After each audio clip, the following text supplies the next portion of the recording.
అధ్యక్ష, దేశంలో ఇంత సువిశాలమైనటువంటి భారతదేశంలో 135 కోట్ల జనాభా ఉండే ప్రపంచం యొక్క అతిపెద్ద ప్రజాస్వామిక వ్యవస్థకి ప్రధానమంత్రి కాగలిగేటువంటి అవకాశం చాలా తక్కువ మందికి చాలా అరుదుగా లభించేటువంటి గొప్ప అవకాశం అధ్యక్ష. తన యొక్క వ్యక్తిగత ప్రతిభ ద్వారా, అకుంఠితమైనటువంటి దీక్ష ద్వారా ఒక మంచి కార్యసాధకుడిగా పేరు తెచ్చుకున్నటువంటి మన తెలంగాణ గడ్డ మీద పుట్టినటువంటి తెలంగాణ ముద్దుబిడ్డ శ్రీ పివి నరసింహారావు గారు, వారు చాలా పదవులు చేశారు, రాష్ట్ర ముఖ్యమంత్రి కూడా చేశారు. అవన్నీ తీర్మానంలో చెప్తాను. కానీ ప్రధానమంత్రి పదవి అనేది కొంచెం చాలా అరుదుగా దక్కేటువంటి అవకాశం. వారికి లభించవలసినటువంటి మర్యాద కొంత లభించాలనే బాధ తెలంగాణ బిడ్డలుగా మనందరికీ కూడా ఉంది అధ్యక్ష.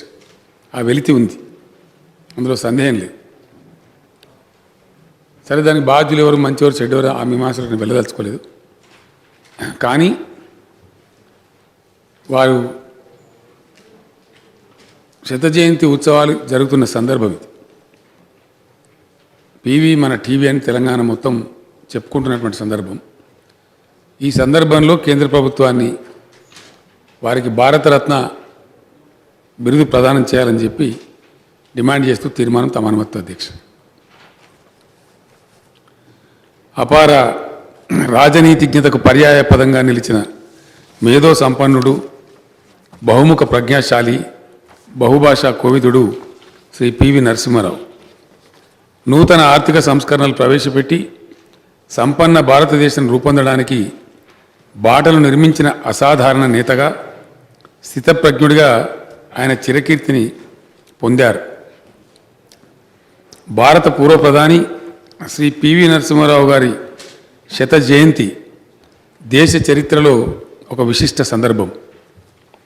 తెలంగాణ అస్తిత్వ పతాక, ఆత్మగౌరవ పతాక అయిన పివి నరసింహారావు గారి శత జయంతి ఉత్సవాలను సంవత్సరం కాలం పాటు ఘనంగా నిర్వహించడానికి తెలంగాణ ప్రభుత్వం సంకల్పించింది.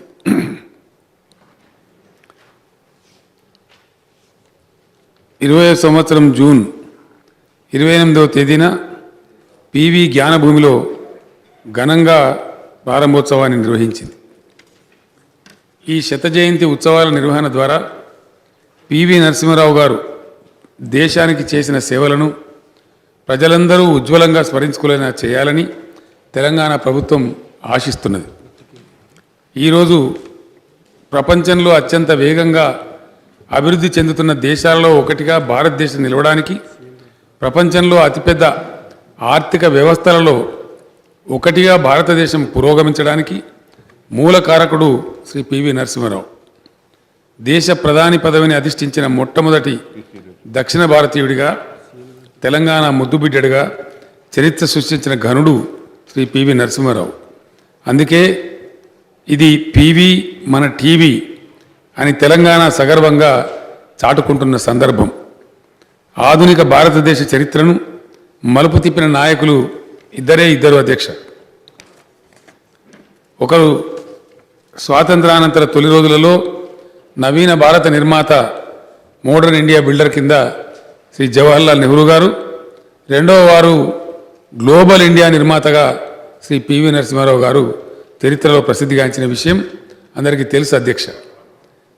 పివి నరసింహారావు ప్రధానిగా బాధ్యతలు స్వీకరించిన సమయంలో దేశం సమస్యల సుడిగుండంలో చిక్కి సతమతమవుతున్నది. దేశ ఆర్థిక పరిస్థితి అధోగతిలో ఉంది. సోవియట్ అమెరికాల నడుమ ప్రచ్ఛన్న యుద్ధం ముగిసి అమెరికా కేంద్రంగా ఏకధ్రువ ప్రపంచం ఏర్పడుతున్న సంధికాలంలో అంతర్జాతీయంగా అనేక మార్పులు చోటు చేసుకుంటూ ఉన్నాయి. కాలానుగుణంగా, పరిణామశీలంగా ఆర్థిక దృక్పథంలో మార్పులు తేవాల్సిన ప్రత్యేక పరిస్థితుల నడుమ దేశం నిలబడి ఉన్నది. ఇంకో దిక్కు పంజాబ్లో వేర్పాటువాదం బుసలు కొడుతోంది. కాశ్మీర్లో ఉగ్రవాదులు మారణహోమం కొనసాగిస్తున్నారు. వీటన్నిటితో పాటు మైనార్టీలో ఉన్న ప్రభుత్వానికి సారథ్యం వహిస్తూ రాజకీయ స్థిరత్వాన్ని నెలకొల్పాలి. కాలం విసిరిన ఇన్ని సవాళ్ల నడుమ తనదైన దార్శనికతతో ధైర్యంగా ముందడుగు వేశారు శ్రీ పివి నరసింహారావు గారు. నూతన ఆర్థిక సంస్కరణలకు శ్రీకారం చుట్టి అత్యంత సాహసోపేతంగా, వేగంగా, చాకచక్యంగా, సమర్థవంతంగా అమలు చేశారు. రాజకీయాలతో సంబంధం లేని ఆర్థికవేత్త శ్రీ మన్మోహన్ సింగ్ గారిని ఆర్థిక శాఖ మంత్రిగా నియమించి పివి గారు తన ప్రత్యేకతను చాటుకున్నారు. సరళీకృత విధానాలతో దేశ ఆర్థిక వ్యవస్థ గమనాన్నే మార్చివేశారు. లైసెన్స్ పర్మిట్ రాజును అంతం చేశారు. దేశాభివృద్ధిలో ప్రైవేట్ రంగం భాగస్వామ్యాన్ని పెంచారు. కూపస్థ మండూకంలా మారిన దేశ ఆర్థిక వ్యవస్థను ప్రపంచ ఆర్థిక వ్యవస్థతో అనుసంధానం చేశారు. అభివృద్ధి రేటు 0 అవుతున్న విపత్కర పరిస్థితి నుంచి దేశాన్ని బయటపడవేసి ఆర్థిక వ్యవస్థను పట్టాలెక్కించి పరుగులు తీయించారు. నేడు భారతీయ మేధావులు విదేశాలలో ఉన్నతోద్యోగాలు చేస్తున్నారన్నా, దేశానికి విదేశీ మారక ద్రవ్య నిల్వలు పెద్ద ఎత్తున సమకూరాయన్నా, ఈనాడు దేశానికి ప్రపంచం నలుమూలల నుంచి పెట్టుబడులు తరలివస్తున్నాయన్నా, స్వదేశీ కంపెనీలు విదేశీ కంపెనీలను కొనే స్థాయికి ఎదిగాయన్నా, ప్రభుత్వ రంగ సంస్థలలో సైతం పోటీతత్వం పెరిగిందన్నా, ప్రైవేటు రంగంలో ఉపాధి పెరిగిందన్నా, సగటు భారతీయుని జీవనశైలి ఎంతో మారిందన్నా, వీటన్నిటి వెనక పివి నరసింహారావు గారి దార్శనికత ఉంది. ఇది అందరూ ఒప్పుకొని తీరాల్సిన సత్యం. శ్రీ పివి నరసింహారావు గారు సంస్కరణలు అనే వృక్షాలను నాటితే ఈనాడు మనం వాటి ఫలితాలను అనుభవిస్తూ ఉన్నాం. అందుకే ఆయన నూతన ఆర్థిక విధాత, గ్లోబల్ ఇండియాకు రూపశిల్పి. భారత విదేశాంగ విధానంలో మేలి మలుపులు శ్రీ పివి దౌత్యనీతి ఫలితమే. అంతవరకు సోవియట్ యూనియన్తో మాత్రమే సంబంధాలు కలిగిన భారత్ను ఒకే ఒక అగ్రరాజ్యమైన అమెరికాకు మిత్రదేశంగా మార్చిన ఘనత పివిదే. భారత్కు వ్యతిరేకంగా పాకిస్తాన్కు అనుకూలంగా ఉండిన నాటి అమెరికా అధ్యక్షుడు క్లింటన్ను సుముఖం చేసింది పివి గారి వ్యూహమే. లుక్ ఈస్ట్ పాలసీ ప్రవేశపెట్టి సింగపూర్, మలేషియా, ఇండోనేషియా వంటి ఏషియన్ టైగర్స్కి భారత్ని చేరువ చేసి వ్యాపార అభివృద్ధికి దోహదం చేసింది శ్రీ పివి గారి దూరదృష్టి. ఇప్పుడు ఆ విధానాన్నే యాక్ట్ ఈస్ట్ పాలసీగా కొనసాగిస్తున్నారు. చైనాతో సరిహద్దు సమస్యను పక్కన పెట్టి వాణిజ్య సంబంధాలు పెంపొందించుకోవాలని ప్రతిపాదించి బీజింగ్ వెళ్ళి ఒప్పందం కుదుర్చుకొని వచ్చింది శ్రీ పివి నరసింహారావు గారే. దాదాపు 3 దశాబ్దాలు భారత్ చైనా సరిహద్దు ప్రశాంతంగా ఉండటానికి పివి గారి దౌత్యమే కారణం. రెండో అణుపరీక్షకి రంగం సిద్ధం చేసిన దక్షత కూడా పివి గారికే చెందుతుంది. ఉగ్రవాదుల పీచమర్చడంలో సమర్థవంతుడైన పోలీస్ అధికారిగా పేరు తెచ్చుకున్న కేపీఎస్ గిల్కు సంపూర్ణ మద్దతు, వ్యూహాత్మకమైన తోడ్పాటు అందించడం ద్వారా పంజాబ్లో శాంతిని పునరుద్ధరించారు. కేఆర్ వేణుగోపాల్ వంటి సమర్థులైన అధికారుల సహకారంతో కశ్మీర్లో శాంతి నెలకొల్పగలిగారు. పివి గారు భూస్వామ్య కుటుంబంలో పుట్టారు. కానీ ఆయనే భూ సంస్కరణలకు నాంది పలికారు. దేశంలో భూ సంస్కరణలను అత్యంత నిజాయితీగా అమలు చేసిన ముఖ్యమంత్రి ఆయన. 1972లో భూ సంస్కరణల చట్టం చేశారు. భూస్వామ్య వర్గం కన్నెర్ర చేసినా లెక్క చేయలేదు. భూ గరిష్ట పరిమితి దాటిన వారు భూములు ప్రభుత్వానికి అప్పజెప్పాలనే విధానాన్ని రూపొందించారు. భూ సంస్కరణల స్ఫూర్తికి తనే ఆదర్శంగా నిలవాలని తన స్వంత భూమి 800 ఎకరాలు ప్రభుత్వానికి స్వాధీనం చేశారు. ఆ భూమిని 479 మంది లబ్ధిదారులకు అందేలా చూశారు. పివి చలువ వల్లనే తెలంగాణలో పేదవాళ్లకు భూమి లభించింది. 93% పైబడి చిన్న కమతాలున్న రైతుల వ్యవసాయ వ్యవస్థ పివి గారి నేతృత్వంలో జరిగిన భూ సంస్కరణల కారణంగానే ఏర్పడ్డది. భూ సంస్కరణలను చిత్తశుద్ధితో అమలు చేసినందుకు, ముల్కీ రూల్స్ను సమర్థించినందుకు తదనంతరం ఆయనను ముఖ్యమంత్రి పదవి నుంచి తప్పించారు. అయినా శ్రీ పివి నరసింహారావు గారు చలించలేదు. తన నిబద్ధతను ఏనాడు కోల్పోలేదు. రాష్ట్ర మంత్రిగాను, కేంద్ర మంత్రిగాను ఏ శాఖ నిర్వహించినా అందులో సంస్కరణలు ప్రవేశపెట్టిన సృజనశీలి, నిత్య సంస్కరణాభిలాషి శ్రీ పివి నరసింహారావు గారు. అనన్య సామాన్యమైన మేధో సంపత్తి, సామాజిక సమస్యల పట్ల లోతైన అవగాహన ఉన్న పివి గారు వివిధ శాఖలలో అనేక అభివృద్ధికరమైన సంస్కరణలు ప్రవేశపెట్టారు. రాష్ట్ర విద్యామంత్రిగా గురుకుల పాఠశాలలు ప్రారంభించారు. కేంద్రంలో మానవ వనరుల శాఖ మంత్రిగా నవోదయ పాఠశాలలు నెలకొల్పారు. ఈ విద్యాలయాలు గ్రామీణ విద్యార్థులకు నేటికై ఉచితంగా ఉన్నత ప్రమాణాల విద్యను అందిస్తూ ఉన్నాయి. ఈ విద్యాలయాల్లో శిక్షణ పొందిన వారెందరో ఉన్నత స్థాయి పదవులు పొందారు, ఉన్నత ఉద్యోగాల్లో రాణించారు, నేటికి రాణిస్తూ ఉన్నారు. 7 నుండి 10వ తరగతి వరకు మధ్యన ఉండే తరగతులలో డిటెన్షన్ పద్ధతిని రద్దు చేశారు. పిల్లలు జీతగాళ్లుగా, బాల కార్మికులుగా, డ్రాప్ అవుట్స్గా మిగిలిపోతున్నారనే ఉద్దేశంతో మానవీయ కోణంలో ఆలోచించి ఆయన ఈ సంస్కరణలు చేశారు. అన్ని కోర్సుల అకాడమిక్ పుస్తకాలన్నీ తెలుగులో లభించాలనే ఉద్దేశంతో తెలుగు అకాడమీని నెలకొల్పారు. జైళ్ల మంత్రిగా బహిరంగ జైళ్ల విధానం ప్రవేశపెట్టారు. శిక్షార్హులలో, ఖైదీలలో పరివర్తనకు ఓపెన్ జైలు ఉపయోగపడతాని విశ్వసించిన మానవీయ మూర్తి శ్రీ పివి నరసింహారావు గారు. విదేశాంగ మంత్రిగా ఇజ్రాయెల్ను గుర్తించి ఆ దేశంతో ప్రప్రథమంగా దౌత్య సంబంధాలు నెలకొల్పారు. దేశీయాంగ మంత్రిగా, రక్షణ మంత్రిగా విధానపరంగా అనేక కొత్త పుంతలు తొక్కారు. అధ్యక్ష, పివి గారి వ్యక్తిత్వం ఒక సహస్రదళ పద్మం. అనేక కోణాలున్న సమున్నత వ్యక్తిత్వం. పివి బహుభాషా కోవిదుడు, మహోన్నత సాహిత్యవేత్త.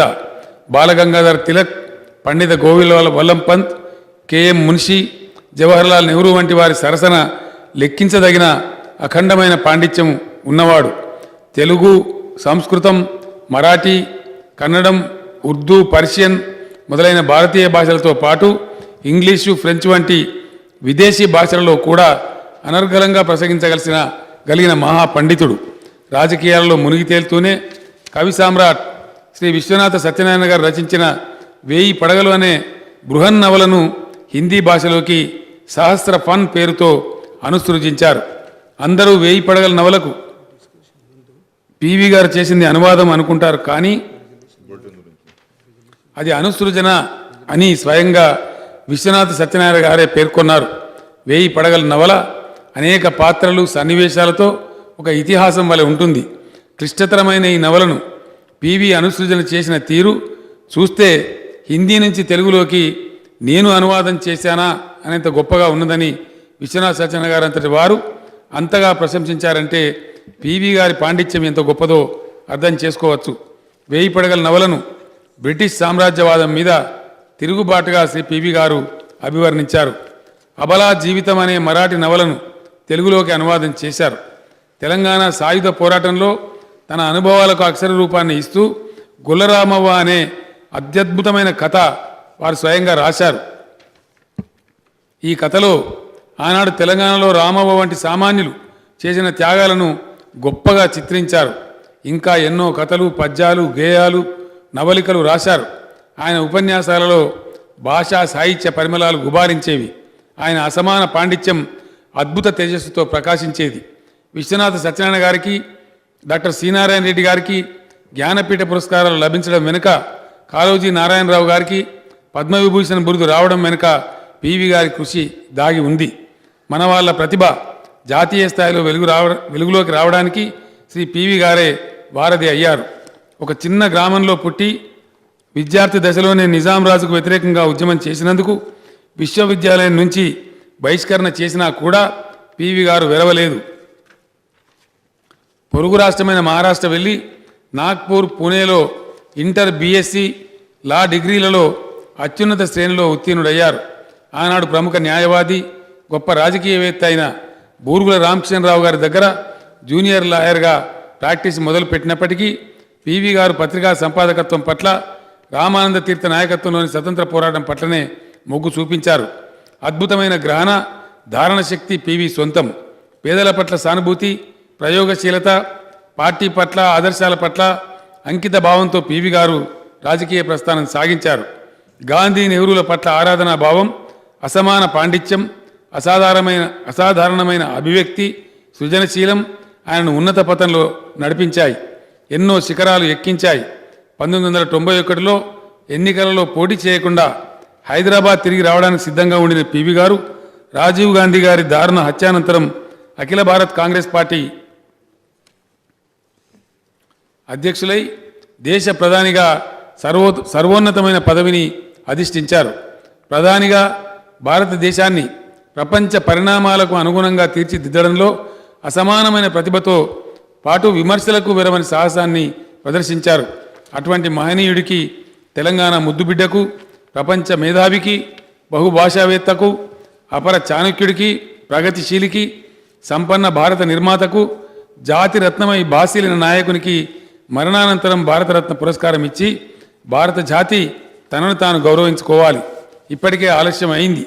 పివి శత జయంతి ఉత్సవాలను తెలంగాణ ప్రభుత్వం ప్రపంచవ్యాప్తంగా ఘనంగా నిర్వహిస్తున్న ఈ సందర్భంలో వచ్చే పార్లమెంట్ సమావేశాలలో భారతరత్న బిరుదు ప్రకటించడం సముచితంగా ఉంటుంది. అధ్యక్ష, దీనికి సంబంధించినటువంటి తీర్మానం తమ అనుమతితో తెలంగాణ బిడ్డ, దక్షిణాది నుంచి తొలిసారి ప్రధాని పదవికి ఎన్నికైన రాజనీతిజ్ఞుడు, నూతన ఆర్థిక సంస్కరణల సారథి, అరుదైన దౌత్యనీతి కోవిదులు, బహుభాషావేత్త, దేశ ప్రగతికి ఉజ్వలమైన దారులు నిర్మించిన మహోన్నత దార్శనికుడు, భారత రాజకీయాలలో మేరునగ ధీరుడు, అసాధారణ ప్రజ్ఞాశాలి శ్రీ పాములపర్తి వెంకట నరసింహారావు గారికి మరణానంతరం భారతరత్న పురస్కారం ఆయన శత జయంతి ఉత్సవాల సందర్భంగా ప్రకటించాలని, పార్లమెంటు ప్రాంగణంలో ఆ మహనీయుని విగ్రహాన్ని, చిత్తరువును ప్రతిష్ఠించాలని, హైదరాబాద్ కేంద్రీయ విశ్వవిద్యాలయానికి శ్రీ పివి నరసింహారావు గారి పేరు పెట్టాలని కేంద్ర ప్రభుత్వానికి విజ్ఞప్తి చేస్తూ తెలంగాణ శాసనసభ ఏకగ్రీవంగా తీర్మానం చేస్తున్నది. అధ్యక్ష, సభానాయకుడిగా తమరి అనుమతితో నేను తమరికి కూడా ఒక విజ్ఞాపన చేస్తూ ఉన్నాను. పివి నరసింహారావు గారు నేను ఇందాక వివరించినట్టుగా